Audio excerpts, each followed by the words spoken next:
Welcome to New England Ski Journal's Basecamp podcast, presented by Country Ski and Sport.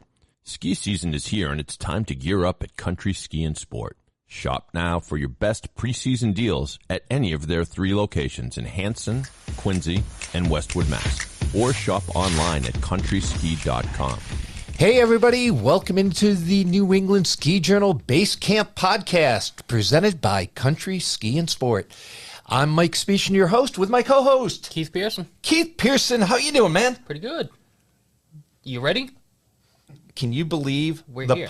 the puffy jackets are coming out? It's time. I'm ready. We've seen snow at the top. We've seen snow at the top of all these mountains now. Let's get it to the bottom and let's get after it. You know what? The energy at the mountains right now, you know, Columbus Day was a couple weeks ago or whatever. The amount of traffic up there, people going up for leaf peeping. I was at Wachusett over Columbus Day, pulled in there. The place was jamming. I mean, just the absolute energy going on at these resorts right at the moment.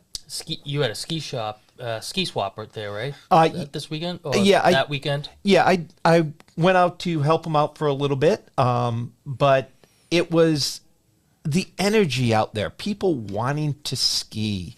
Now, you know, since then, we've had snow on virtually every hill. So, if, you know, nothing's better than pulling up the webcam at a resort and going, oh, that looks good. North Ridge webcam Yep. at Killington. I think we've all checked that.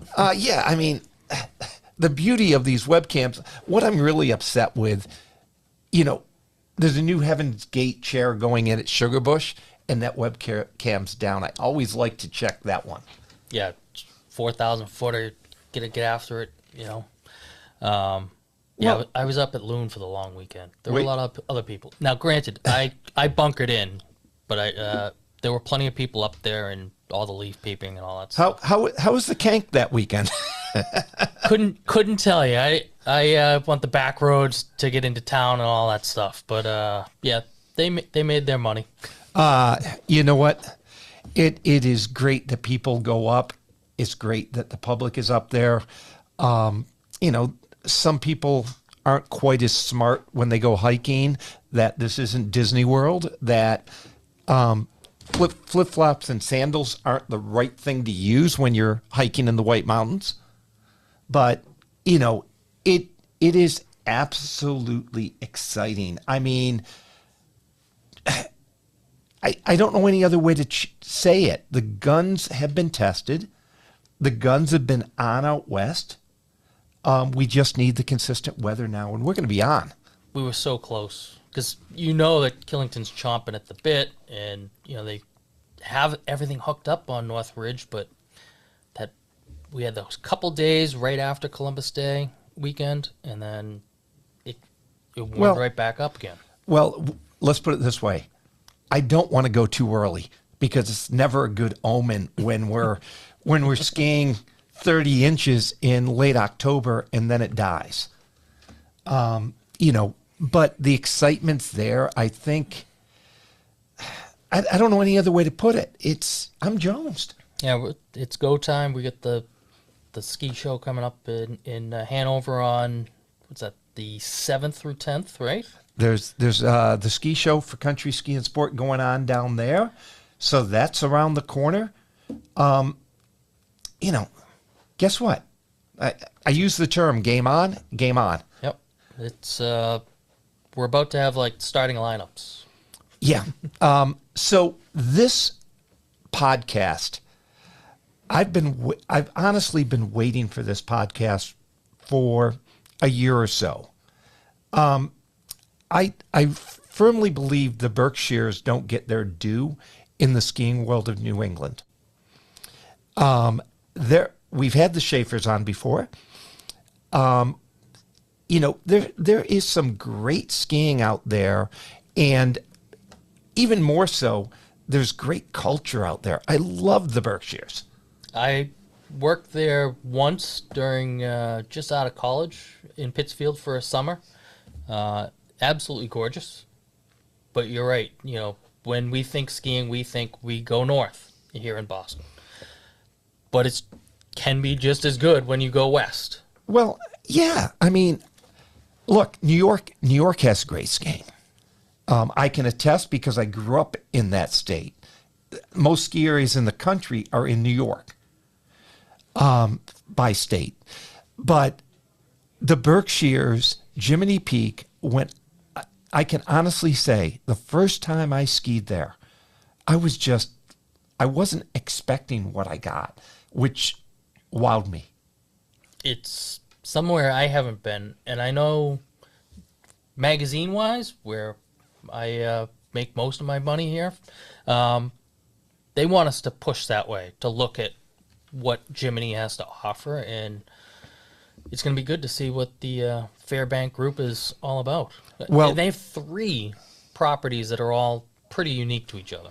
Yes, they do. They're really unique. So you've got a regional operator going against the national operators, creating a product that is better than good. It really is outstanding products because I've skied them all. They are good. They are family oriented. I don't know what else to say. It's just what you're looking for, though. Well, it checks all your boxes and doesn't have the vanilla corporate schmear to it. You just nailed it. I mean, they're not vanilla. And when I look at these, when families are looking for places to go ski, and I get these questions all the time, there are lots of great skiing, whether it be the Berkshires, North Conway, like a Cranmore, or even the Northeast Kingdom. There are lots of opportunities out there that maybe aren't in your face marketing, but some of the best experiences that you could ever have. So when you're looking for your Christmas trip, when you're looking for your school vacation trip, take a look at these areas because they are good. And you're not going to have, I can just about guarantee you will not have the crowd. You will not have the crowd or any pretentiousness. They're down home. They really speak to the client. So coming up next, folks, from Jiminy Peak out in the Berkshires, we're going to have Brian and Tyler Fairbank from the Fairbank Group. They're going to give us the lowdown on their view on being independents and also, take us a walk through their 3 resorts. We'll be right back after this. The Button Ski Hanger is a patented ski storage fixture that safely stores alpine skis regardless of length, width, or shape. This means that your fat powder skis can now be stored next to your narrower carving skis, your race skis, and your kid skis. For more information, visit their website, buttonskirack.com. The Button Ski Hanger is also available for purchase at amazon.com. So make your purchase today. The Button Ski Hanger is simply better for your skis. Welcome back, everybody, into the Basecamp podcast. Joining us now from the Berkshires in Massachusetts, owners of Jiminy Peak, Bromley Mountain, and Cranmore Mountain, and the Fairbank Group, Brian and Tyler Fairbank. Welcome aboard, guys. Thank you. Thank you. Good morning. Well, what's the weather been like out there? Is it turning? Well, the leaves are pretty much over with. The color is gone. There's still leaves on the trees. It's been cold. We had frost last night, the first one. We'll take it. It gets people, thinking skiing. And, it's been an incredible weather pattern, probably 8 weeks. It's just been gorgeous.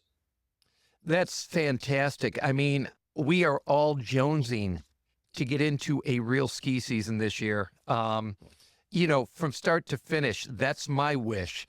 Brian, this is a family affair. You and your son, of course, and the whole family are part of this operation. What brought you into operating ski resorts? I was 23 years old, headed to Vail to be in the ski business in some form or shape. And I was in Wisconsin as a ski school director and assistant area manager to a brand new ski area called Wintergreen. And I got a phone call one day to see if I would come back and interview for a position here at Jiminy Peak, which was, a four-person employee base in the summer. And the gentleman who contacted me was a guy named Fred Crane, the Crane Paper Company. And he literally said to me, the family has said, I've got to either run Jiminy or I've got to run research and development for Crane and Company, but not both. And so he and I connected, and that gave me a lifelong opportunity because he became a mentor, a friend. We went helicopter skiing together. He was an awesome gentleman, and Jiminy flourished as a result of, my effort, but Fred's support. That's outstanding. Are you from the area out there, from the Berkshires? No, I grew up in Buffalo, New York, and got to see snow from lake effect snowstorms all the time from high school. I'd look south of Buffalo and see the dark gray clouds and know that Holiday Valley was getting hammered.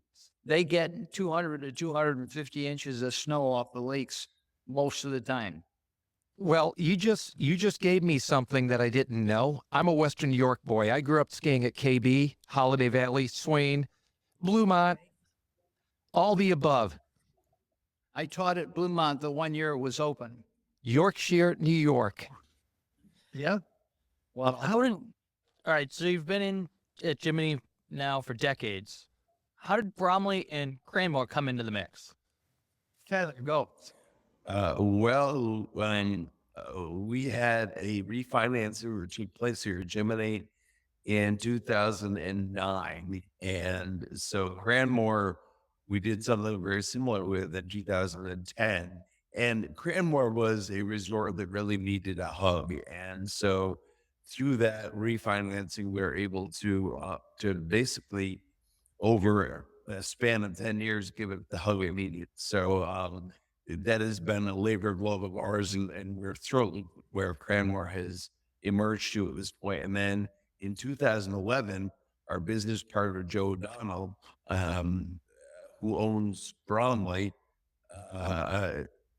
came to us and said, would you be willing to manage Bromley for us as well? So we put the three into the Fairbank Group, which we established in 2013. And the rest is history, I guess. That's amazing because each of those resorts is unique in its own way with different markets. I mean, Bromley's the best in the springtime. There's nothing like it when the sun's shining down on that mountain.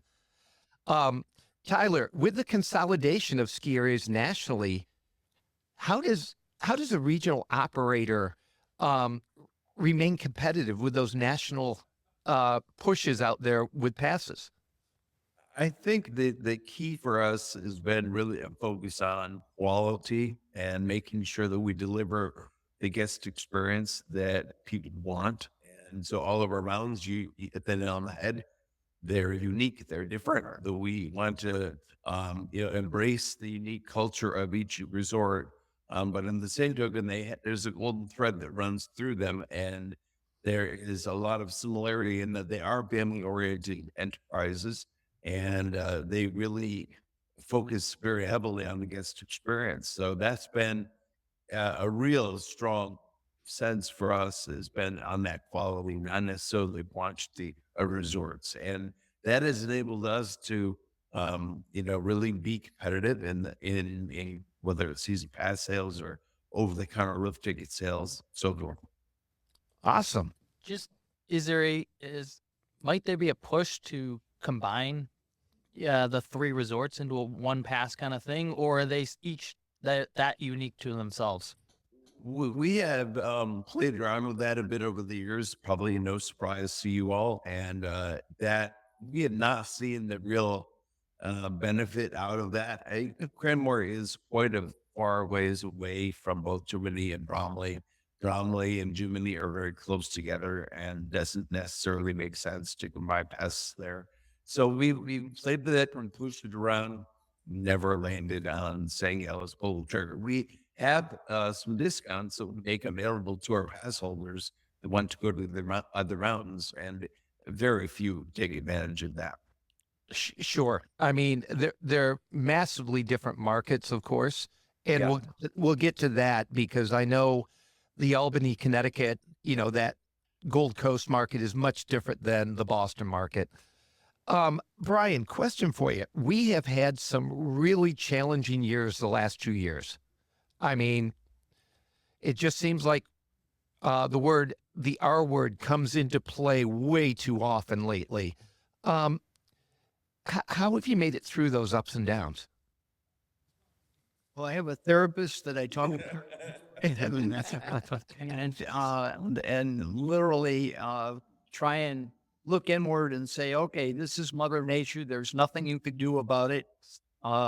Fortunately, we recovered from rain events very well due to the type of snow we make, and our grooming team is so good. But it's very disheartening. You can be in great shape, and on Friday night, have it turn to rain and make Saturday be a mess. And Saturdays are critical to us. So having it happen at the wrong time of the week, or God bless not being on a holiday, it's frustrating. I would dare say that last 2 winters rain events have been, pretty troubling. However, we go back to COVID year, and COVID year was almost a perfect winter. It snowed frequently for the 8 weeks. We had a substantial year that year. And so we have to be ones who have an optimistic attitude that the COVID year, not COVID, but the weather's going to return this winter.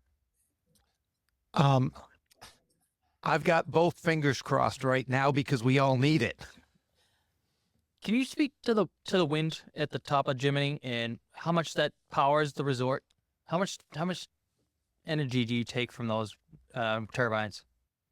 Well, there's one turbine on the top of Jiminy that we own, and we take 100% of its energy output, which is about 4 million kilowatt hours in the course of the year. And then Tyler helped develop a solar project that's right next to us, and we take a substantial amount of power from that. So the combination of the turbine and the solar project makes us totally net green on an annualized basis. And the turbine was a challenging project to put in, but it's worth its weight in gold. We just have to keep it running. Well, when I talk about wind power, solar power, you guys are walking the walk, not just talking the talk. And thank you for doing that. It's huge. Well, it's interesting. When we started to pursue the turbine, it was a selectman in town, in fact, the chairman of the board of selectmen, who said to me coming off the stairs at town hall, you know what you want to do? I love it when people come up and they point their finger at you.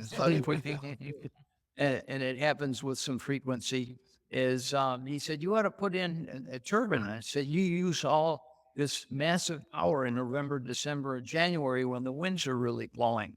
And that was the seedling that got us into the process of doing it. And the truth is, we took a look at it as a business decision that the turbine made economic sense for us to help control our energy costs going forward. Little did we know we'd get so much notoriety from an environmental standpoint until we got well into the construction process. CNN came here, the Weather Channel came here, you name it. The coverage was, nationwide in terms of what we did, because it was the first one of its scale at a ski resort in North America. So it was a tremendous undertaking in terms of getting it up the mountain. Took 5 bulldozers to get it up there, but we got it. Tyler, in the next generation in this family business, did you ever think that you'd be in something other than ski, or have you been fixed on it?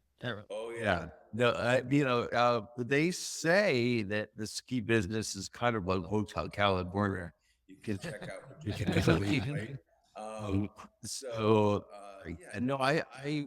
grew up in this business. Brian, my father here, took Jiminy from this big to, I don't know if you can see it that well, but certainly much bigger and much better. And I was a part of that for a number of years. That was excellent. And I left the ski business for a long time and really to kind of prove myself to myself, I guess, is the best way to put it.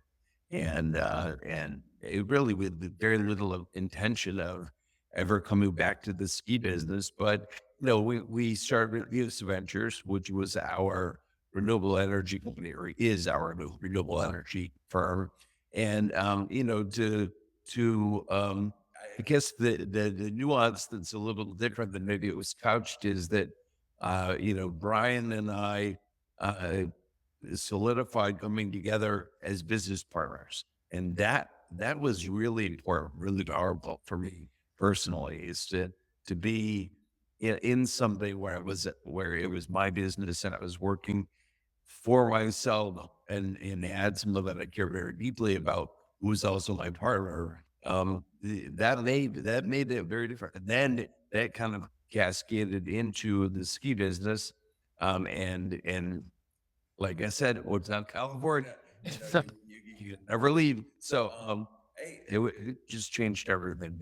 That period of time and kind of coming back in as a partner really changed the dynamics. That's, you know what, working with Dad and having a passion towards what you're doing, I think we all would love that. Well, it's really cool. Fun, not for everyone, for sure. Brian, I call him Brian, call him Pop, call him Dad, call him whatever. Yeah, I wonder what he thought to me. When's boss? We're partners, man. We don't tell each other what to do. We've gotten over that. So, his passion for skiing is really powerful and really important. And I grew up a ski racer and then had a passion for skiing. My passion for skiing probably pales to his. My passion is really taking an organization and making it perform best it can. And, it really is irrelevant whether it's widgets or skiing, and that is the service or product that we sell. Although I love skiing, what's more important to me than anything is just a good job in providing a great experience for our guests. That's the thing that combination of his passion, desire to make the best skiing experience, and my passion and desire for a strong business experience, and kind of put that together. He's got great business instincts as well. So, all of this coupled together has been kind of the sauce that we've relished in for the last couple of years. Well, I look at what you two have done or are doing out there and with your 3 resorts. And I parlay it to guests we've had on, like the Deloriers, Ralph Deloria and the whole family, because you guys are holding up the family business and making the experience for the consumer so much better.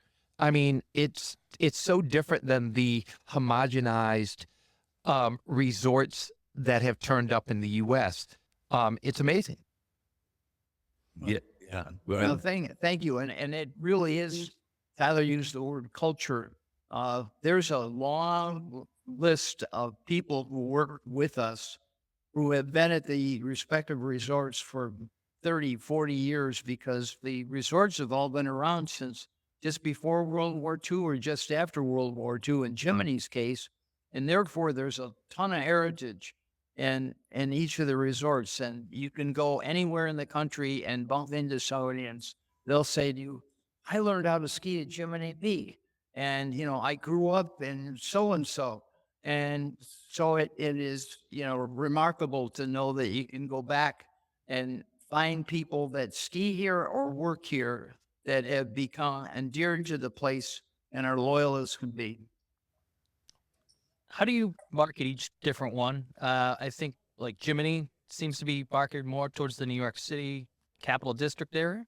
Obviously, I would say there's not really a blunt instrument that describes the way that we market any one of our resorts. They are, it's whether it's school groups or race teams or or day hop visitors, overnight visitors to the area, or pick your market segment. There are a lot of elements that make up the broad market, if you will, for each resort. So each resort, having been around for a number of years and being very mature at this point, have really developed and cultivated that kind of broad array, if you will, of various market segments. So what we try to do is focus in on those different aspects of the market segments and grow each of them individually. So each entity has its marketing plan for the year, and that marketing plan is very unique to the enterprise.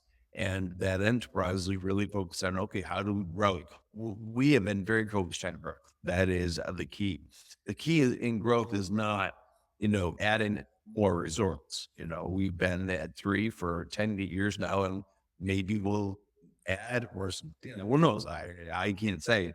I go back to the original comments, which are, it's really about quality, not quantity. The quality of what we do and what we offer, and the growth and development of those market segments for the long haul is really important to us.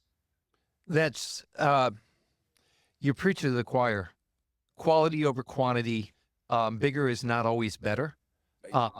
And I don't care what business it is, as you know. When you start to lose that quality and you homogenize, and we're seeing that across the country right now, with layoffs at some of the big ski areas or some of the big ski operators because of it. Brian, I want to talk skiing. The first time I came out and skied Jiminy, I was blown away. I didn't realize how big it was. I didn't realize how steep it was. I was honestly blown away. I drove out of Boston to ski it, and it wasn't that far. It was like driving anywhere else. But why don't you give us some background on the skiing at Jiminy, what you guys offer from ski school to everything else, for anybody that hasn't been out there to experience the outstanding product that's there? Well, the outstanding product that's here today took a long time to evolve into taking care of it the way we can today. The grooming machinery that we have, we didn't have 20 years ago. The winch cat and Jiminy steep terrain requires us to have a winch working every night to be able to improve the surfaces on those steep terrain trails. It is a work of art to be able to say, can we make snow in the right locations and then groom it out and have it be the best surface we possibly can, as much of the time as we possibly can. Is a focus at Jiminy. It's also true at Bromley and Cranmore. And so, yes, I think people are surprised the fact that we have 5, black diamonds that are really 5 black diamonds. They're not false advertising by any means. And the proof of it for us is the winch cat. If you can't groom that trail without a winch, it's telling you something, right from the get-go. So in the 80s, the steeps were our nemesis because we didn't have a way to take care of them. And they got better in the 90s, and then at the turn of the century, by then we had the equipment and we had the snowmaking prowess to do it, to be able to say we can make a difference. I wanted to make a separate comment in that one of the common threads that our 3 resorts have is a focus on families. And, people might say, oh, I don't want to be a family resort. Well, the truth is we are. And one of the common threads at our 3 mountains is what we call a Kids Rule program.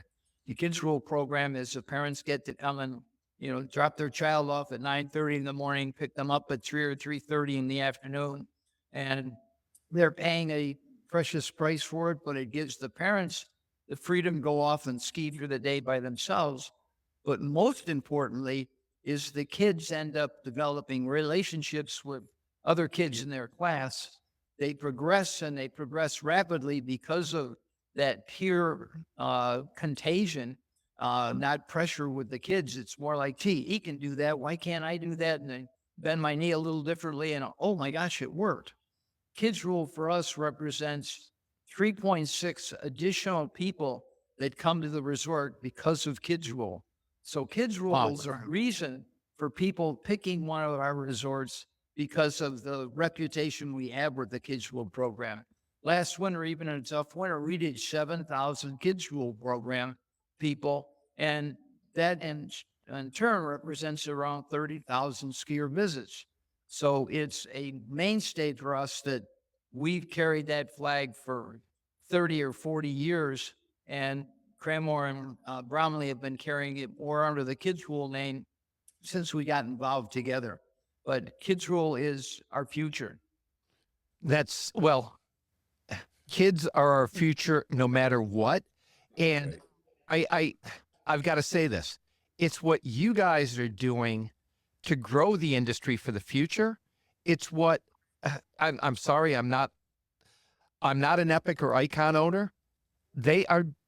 That's great for skiing, but it's not growing the future. Thank you for growing the future of this industry and carrying on for the future. Yeah, we see that as really, really an important aspect of what we do. We are obviously in the Northeast. Our ski resorts are in New Hampshire, Vermont, and Massachusetts. And, the Northeast part of the country sees between 12.5 and 13 million skier visits a year.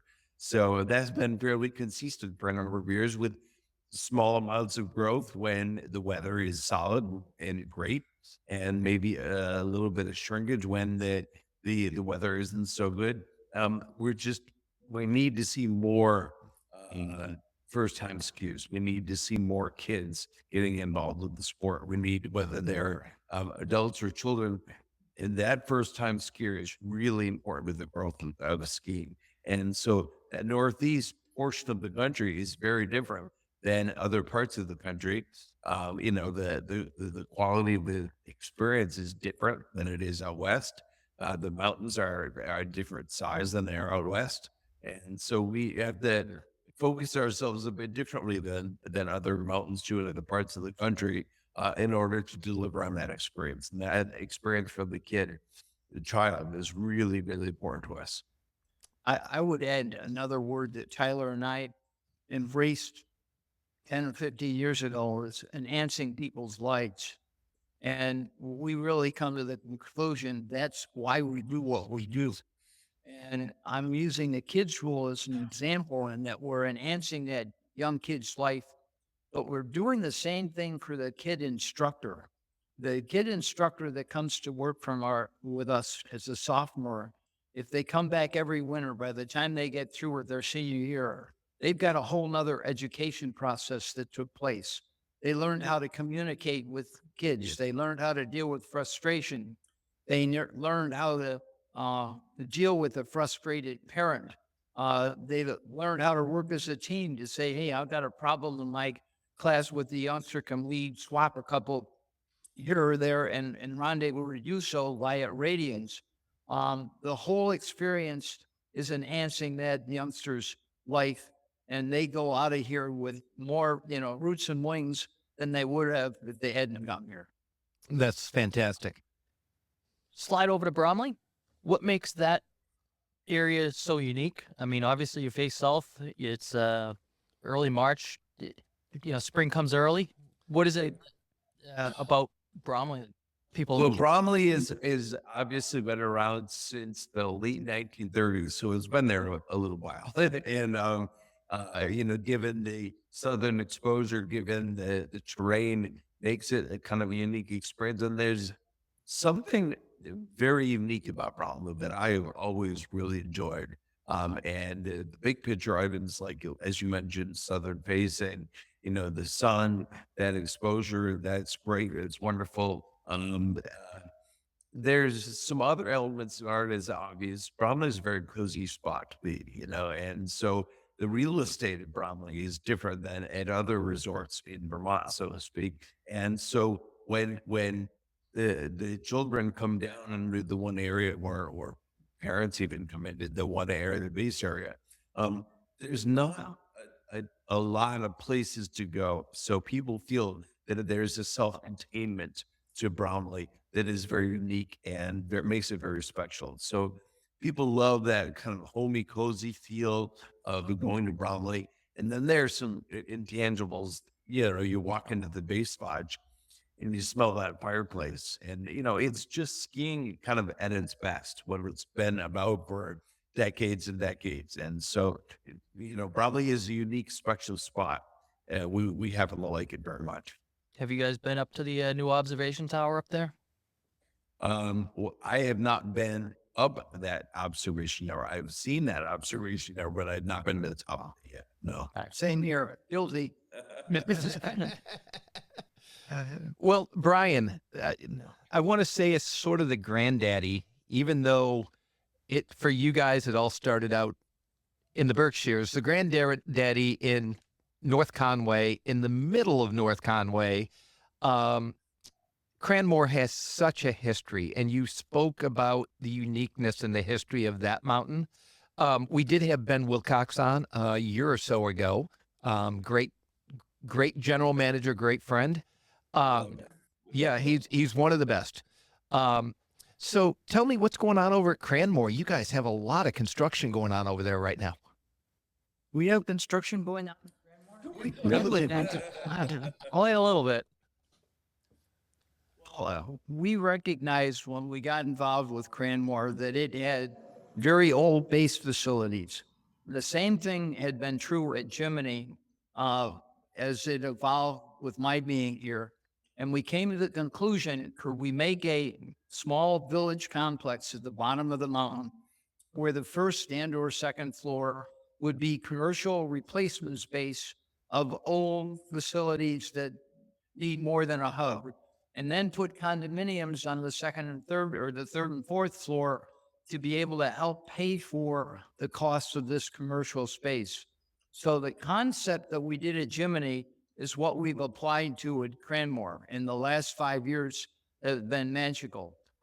We started off with 35 condominiums that were off a little bit on the side and very little off bit on the side. And it went really well. And then we built the Fairbank Lodge, which was the name given by the management team up there, that has 2 floors of commercial space and 15 condominiums on the third level. And that has allowed us to be able to do other things in the resort, such as expanding tubing, doing more with snowmaking and grooming, and so forth. We are 80% through the master plan for Cranmore. When I did a master plan for Jiminy Peak in 1984, I thought this will be a 10-year project. This won't take long. Well, I didn't finish it until 2006. So you have to have the patience to be able to say, you're going to weather the weather, you're going to weather the economy, and so forth when you start a project like this. And so we've had the thick skin to say, we're here for the long haul. We want to make the base facilities here be comfortable for everybody and be similar in a feel to Jiminy, but architecturally, it's a totally different project. It's very much a mountain atmosphere on its exterior, and yet the convenience and the creature comforts that are in the base lodges are very similar. That Cranmore has such history here in New England and the ski industry as a whole. I mean, having that remain as a marquee in North Conway is so crucial. Once again, I applaud you for that effort.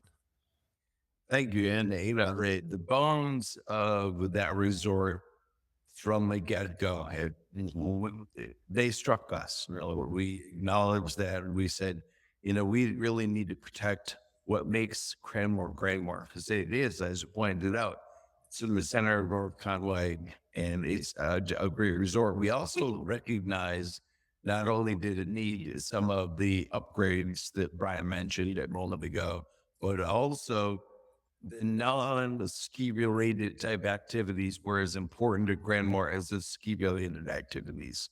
And that has been like tubing, for instance, has been very important to us. Well, tubing, how people skid down the hill doesn't matter. We just want them outside enjoying it. Exactly. Because I've seen it during the summer, how much have you guys improved summer activities over the past handful of years, and I'm guessing I've seen what you've done at Cranmore during the summer. How about at the other two facilities? Well, actually, Bromley was the pioneer with the first alpine slide in North America. Yep. And actually, the owner of Bromley at the time was the developer of that concept across the country. We jumped into that in 1977, and it really launched us into, year-round operation, or at least summer and winter operation. But the biggest thing it did for us is we went from a 5-person year-round staff to a 25 year-round staff, and that made all the difference. The same things happened at Cranmore. We have developed a lot more summer activities, and many of them continue on in the winter. So the non-skier has diversity beyond just the tubing. At Bromley, it also has a robust summer operation and activities beyond just the alpine slide with the aerial adventure park. There's just a bunch of things at Bromley for people to do as a family. And so the ability to be able to use your staff on a year-round basis creates some continuity and relationship building that really does enhance people's lives. I would dare say the 80 people approximately that work at Jiminy year-round, I wouldn't be surprised if 50 of them have been here for 10 years or longer. Yeah, the other bit that I would add to that is it is really important to have that year-round operation, but one can't lose sight of the fact that on average at our resorts, which are very similar to other resorts that have embarked upon year-round activities, 83% of our business still comes in the winter. Sure. So, you can have a great summer. The weather is beautiful. You have tons of activity at your resorts, do lots of weddings, et cetera, et cetera. It still pales in comparison to that winter business. That winter business is the driver of our business. So, we focus on year round and we want to deliver a great experience year round, but we do not forget that a good sizable chunk of it does come in the winter months.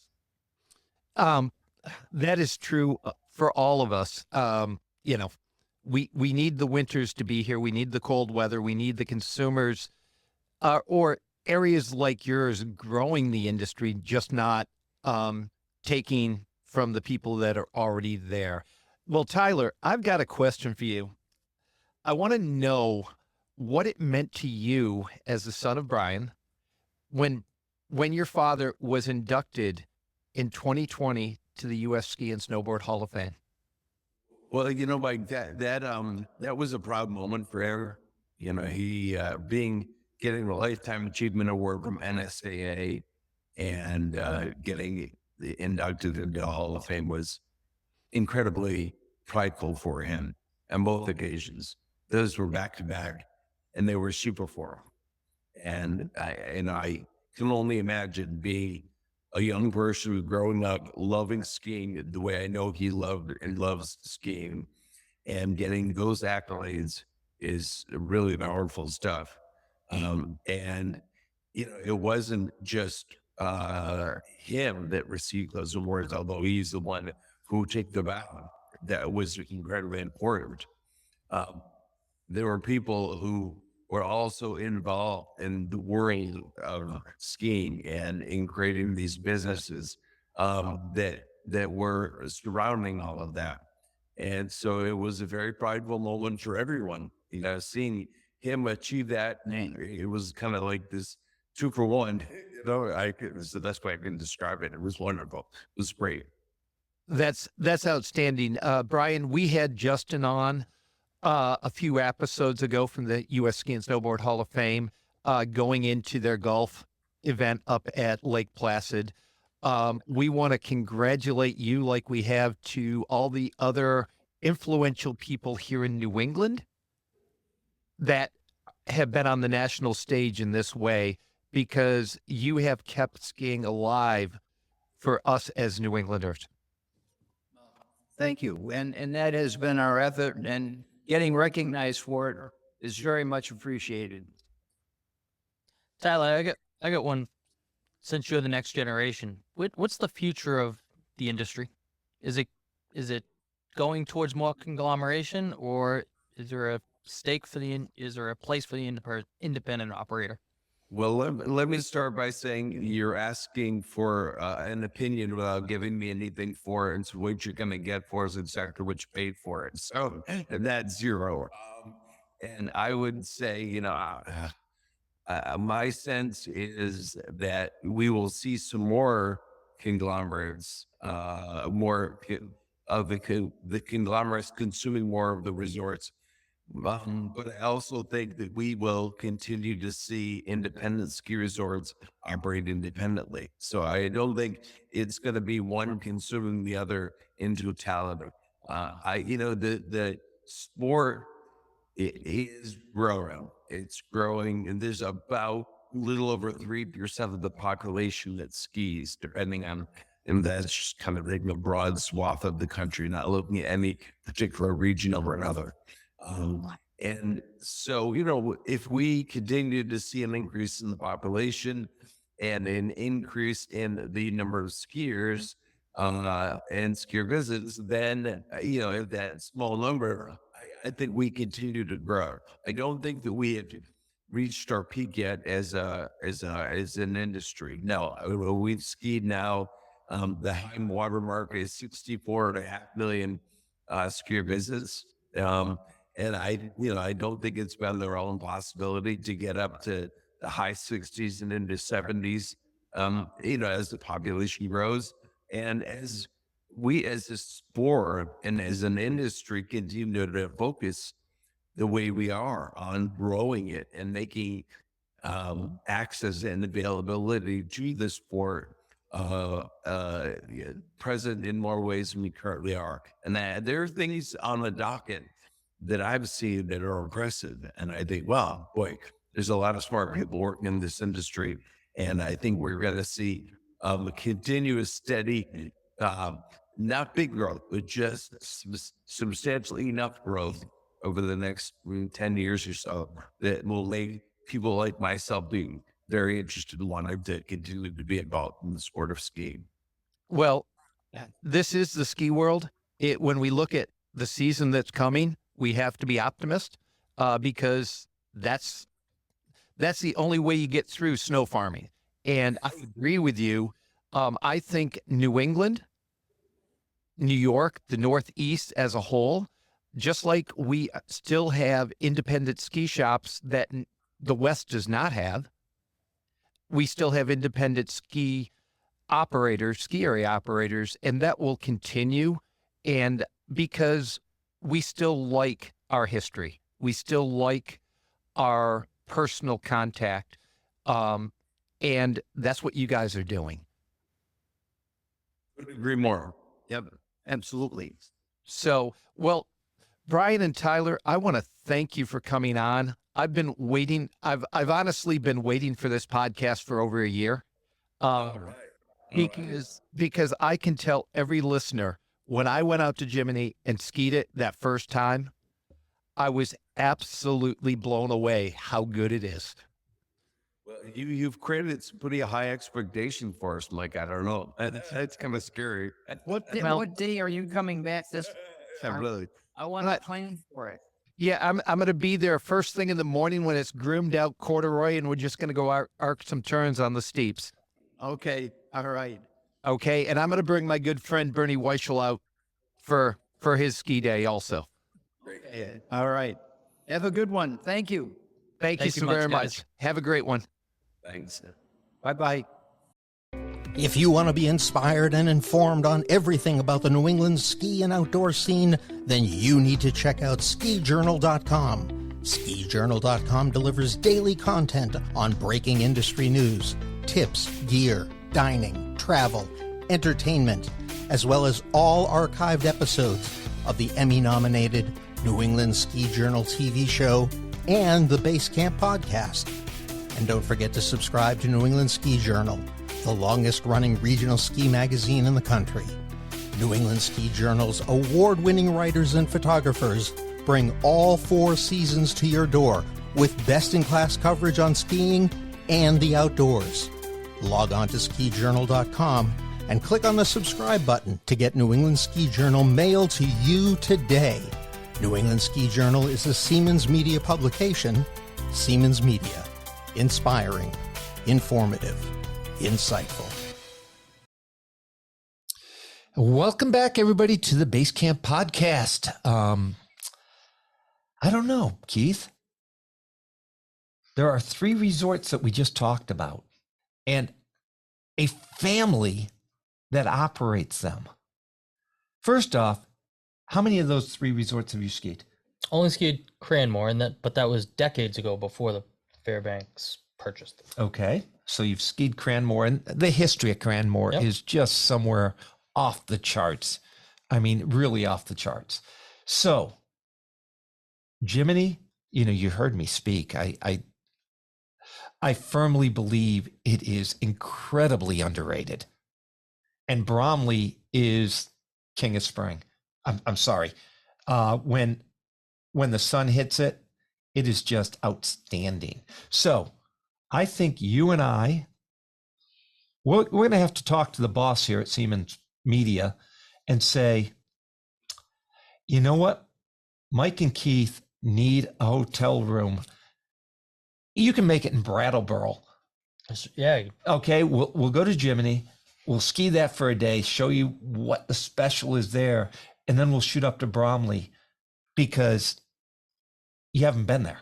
Yeah, and I drove by it once a couple of weeks ago. I was going out to Syracuse for a football game, and I had to stop because just on the way, and it's right there, and it was busy. It was a decent crowd for a Friday afternoon, leading into Labor Day weekend.